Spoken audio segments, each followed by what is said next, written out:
इस तरह का सवाल दिमाग हिला देता है एग्जाम के अंदर। और इस तरह का सवाल जब आता है तो लड़का या तो छोड़ देता है या गलत करके आता है। एक एक दो दो सवाल जब आप छोड़ते हो ना तो आपकी पूरी मेरिट खराब हो जाती है, रिजल्ट पूरा खराब हो जाता है, एक एक सवाल खराब हो जाता है। आपके लिए एक एक सवाल इंपॉर्टेंट है।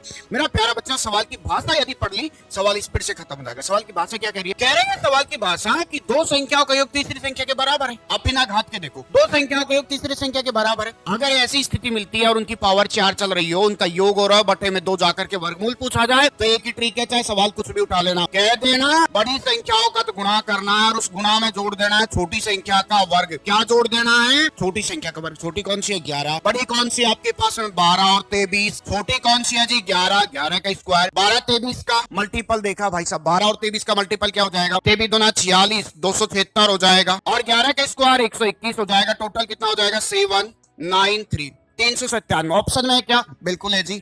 मतलब सवाल में कितना टाइम लगा? सेकंडों का। अगर सवाल समझ में आया तो अगला सवाल आपको करना है, और ये सवाल एग्जाम में कई बार पूछा गया है, बड़े बड़े एग्जाम में ये सवाल पूछा गया है। इस सवाल का जवाब देना है स्पीड से कमेंट करके मेरा प्यारा बच्चा।